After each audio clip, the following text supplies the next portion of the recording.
¿Qué tal, chicos? Buenas tardes, ¿cómo están? Gracias por la invitación. Hola, ¿Cómo Tomás. andas? Bueno, muchas gracias por estar con nosotros este domingo a la tarde.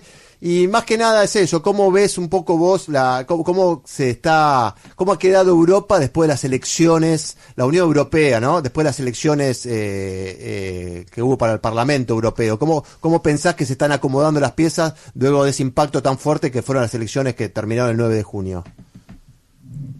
Bueno, las elecciones estas europeas, que eran para, como bien decían antes, renovar el Parlamento, en general, como suele suceder, presentan varios grises. La verdad es que el resultado final agregado no es tan terrible, se auguraba como una gran ola hacia la ultraderecha o como un colapso del centro, y no terminó pasando, lo cual no quiere decir que en algunos países la situación no haya sido realmente dramática, que es lo que comentaban de Francia, y también un poco Alemania. O sea, la suma total de cómo quedan las grandes bancadas, los interbloques, diríamos, en el Parlamento Europeo, nos dan que seguramente los que en los últimos 5 años condujeron la Unión Europea, la Comisión Europea sobre todo, van a estar en todas condiciones de ahora el 28, 29, cuando lo tienen que decidir, si es que se ponen de acuerdo, reelegir por 5 años más. Sobre todo Ursula von der Leyen, que es la presidenta de la Comisión Europea, y después si va Antonio Costa, el ex primer ministro de Portugal, como presidente del Consejo y un par de cargos más. O sea que en general son 5 años más de continuidad que otra cosa, si todo sale bien. Pero los cambios que sí hubo, sobre todo mucha pérdida de bancas del centro, de centro-izquierda, tiene que ver con que la ultraderecha avanzó muchísimo en Francia y en Alemania. O sea, fue una elección europea que es como un termómetro, ¿no? Como las de medio término en Argentina, donde se castigó durísimamente a los oficialismos y en el caso de Francia a Emmanuel Macron, ¿no? Tomás, ¿qué análisis haces de la elección de Francia? Digamos, falta una semana, se va a votar el domingo 30 al domingo 7, como mencionábamos recién. ¿Cómo ves esta jugada de Macron? Luce arriesgada, luce que le puede salir mal también. ¿Cómo lo estás viendo vos? Uh-huh. Por un lado es obviamente como un salto de calidad o subirle mucho el volumen a lo que ya venía pasando con esto que vos decís, claramente arriesgado. Es uno de esos hat-tricks que Macron hace rato sabe hacer, presidente más joven de la Francia moderna, uh-huh. un centro nuevo que hundió los dos partidos tradicionales, una personalidad así avasallante. En general ha salido bien, pero lo cierto es que hay como una tendencia que nos habla de un debilitamiento de su figura. Es mucho una elección donde, si uno se fija, obviamente qué temas de agenda hay, pero en realidad es más que nada como un plebiscito a me cae bien Macron o no me cae bien Macron, en términos generales. Claro, y la verdad es que mucha otra cosa no le quedaba para hacer. O sea, por cómo funciona Francia, el puesto de él no peligra. Uh-huh. Si ya hasta ahora no peligró, o sea, no va a peligrar. Él religió, recordemos, en 2022 contra Marine Le Pen, y el mandato es de 5 años, así que hasta 2027 se queda. Eso es como inflexible, es algo que pasa, algo muy grave.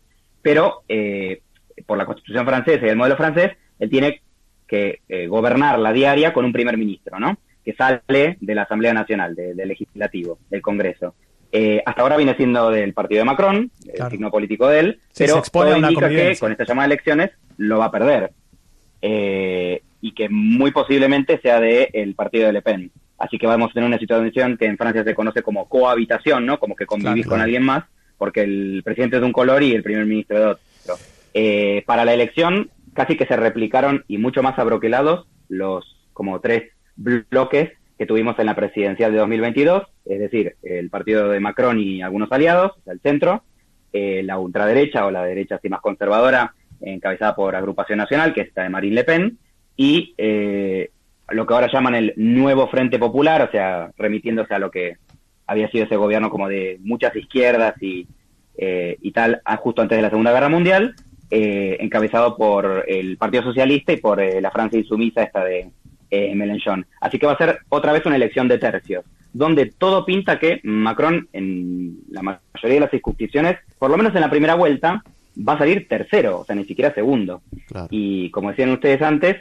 si uno sale tercero y los porcentajes no dan, ni siquiera pasa a balotaje para muchas de las circunscripciones. Claro. O sea que estamos con una posibilidad muy cierta de que le vaya muy mal. Bueno, estamos hablando con Tomás Listriani Blanco, que es especialista en relaciones internacionales, que nos está analizando un poco la situación europea. Y te quería preguntar, Tomás, que recién vos lo nombraste el auge, la buena elección, la muy buena elección que hizo la ultraderecha, pero cuando uno habla de ultraderecha en Europa, tenés varias vertientes, ¿no? Pero yo te quería preguntar si vos ves una ultraderecha pragmática, o un sector de esa ultraderecha pragmática, que ya parece que ya no genera temores, ¿no? Al contrario, si no se muestra, y yo creo que hay, bueno, Meloni en Italia hizo mucho para eso, pero que ya no genera miedo al electorado. ¿Coincidís en esa visión? Totalmente. Si para los que más o menos seguimos el tema, o en los congresos, lo que se publica, investigaciones y demás, en la última década lo que estamos viendo es una mutación de la ultraderecha, que pasa de ser esa cosa como caricaturesca o mucho por redes sociales, y que concretamente no tenía prácticamente experiencia de cargos, ¿no? Ejecutivos o legislativos o de ayuntamientos, ¿no? A nivel provincial, diríamos. En los últimos 10 años viene, como dicen los textos, dándose como un aura de respetabilidad.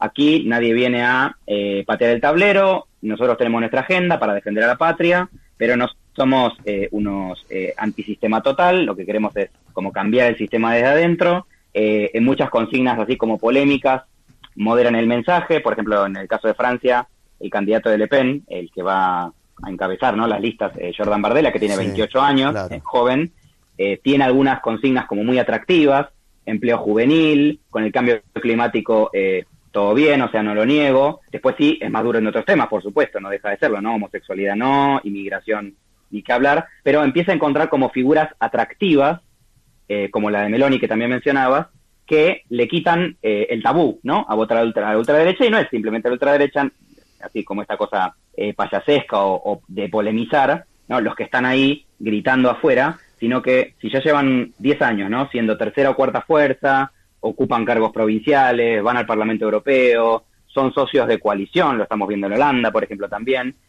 o en Austria. Bueno, ya no tenemos esta cosa así fantoche, inexperta, claro, y básicamente se rompe no, esto no puede pasar, y se vuelve una opción cada vez más ideal. Claro, y cada la vez ultraderecha misma, muy consciente de esto, lo va como moderando para hacerse atractiva también, que es lo que decían ustedes, ¿no? Se logran despegar cada vez más de su pasado, ¿no? De su pasado, ya mucho más que polémico, ¿no? Sus vínculos claramente con lo que fue el pasado europeo, el peor pasado europeo, ¿no? Del fascismo, nazismo y demás, ¿no? Para muchos. Claro, es de lo que primero que dicen, y sobre todo, por ejemplo, marcando algunas líneas, hay algunos más, hay otros menos. Por ejemplo, pueden decir, estamos en contra de una Unión Europea muy grande, o en contra de la inmigración y todo demás, pero, por ejemplo, en la guerra en Ucrania estamos con Europa, o sea, Putin no nos gusta, o China no nos gusta, ¿no?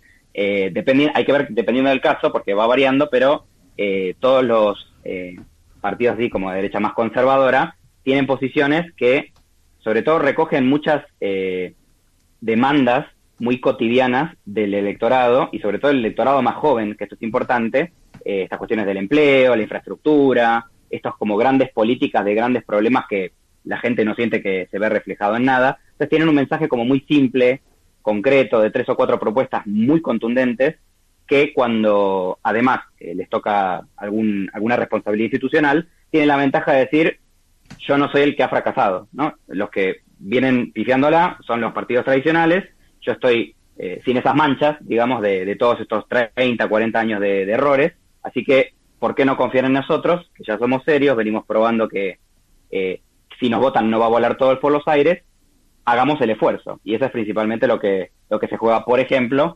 el fin de que viene en Francia, o por ejemplo también en Reino Unido, que vamos a ver una elección muy interesante dentro de 10 días, donde otro partido tipo ultraderecha va a sacudir también el tablero político, seguramente como un round 2 desde el Brexit, digamos. Exacto. Tomás, te hago la última y te agradecemos de ya el contacto. Vos recién lo nombraste a Putin. ¿Cómo estás viendo la figura de Putin? A la distancia parece estar fuerte, haciendo alianzas. Bueno, esta semana estuvo en Corea del Norte. Su alianza con Xi Jinping creo que está clara. ¿Cómo lo estás viendo? ¿Cómo estás viendo su figura? Bueno, en todos los términos formales, o sea, los fantasmas sobre su salud están por el momento despejados. En mayo, el mes pasado, acaba de inaugurar un 5º mandato. Nos cuesta mucho pensarlo, pero, por ejemplo, en términos de Argentina, Putin está como a cargo de la Federación Rusa casi ininterrumpidamente desde antes del 2001. O sea, para Claro. todo el siglo XXI ha gobernado Putin, Claro. y si termina el mandato nuevo de otros 6 años, o sea que se queda hasta 2030, va a haber superado a, por ejemplo, Stalin en la cantidad de años que está a cargo de la Federación Rusa. O sea, realmente muchos rusos no conocen una Rusia si no es gobernada por Putin, Exacto. y con todo este discurso, otra vez volviendo a las propuestas como muy concretas, muy llanas, que propone como recuperar el valor o la potencia que Rusia había perdido, como orgullo que había sido mancillado en los 90, después de la caída de la URSS, hay algo en la ciudadanía rusa que eso claramente cuela. Después toda esta gira que comentabas en Asia, de Corea del Norte, ahora Vietnam, tiene que ver con la capacidad que Putin tiene de demostrar que puede salir del país, que cuenta con aliados, y sobre todo también que puede lastimar. Como ahora Ucrania está autorizada, ¿no?, a utilizar armas de la OTAN en suelo ruso o contra objetivos rusos, Rusia ahora también, lo dijo y todo Putin, ¿no? Esto no es ningún secreto. Bueno, si juegan ustedes esa, yo también puedo darle algunos chiches nuevos a Corea del Norte, o me meto en su tema de inversiones en Vietnam. Cuidado con lo que van a hacer conmigo, porque tengo buenas relaciones con India y con China en temas centrales. Entonces yo también muestro esa capacidad como que tengo, además de salir del país, ni que hablar, ¿no? Mostrar que se puede mover sin ser detenido. Ucrania, Claro. Algo que le pasaría en algunos países, ¿no? Por el mundo. Claro, exactamente. Sí. Tomás, bueno, muchísimas gracias por esta comunicación, por dedicarle un rato de tu tarde de domingo, a ayudarnos a pensar y analizar lo que está pasando en el mundo. Así que seguramente te volveremos a molestar más adelante. Te mandamos un abrazo grande. Nada, al contrario, un placer, chicos. Felicitaciones. Gracias, abrazo. Bueno, era Tomás Listrani Blanco, analista internacional, que nos hizo un repaso fuerte y completo sobre todo lo que está pasando en la Unión Europea y las repercusiones que ha tenido la elección de la Eurocámara.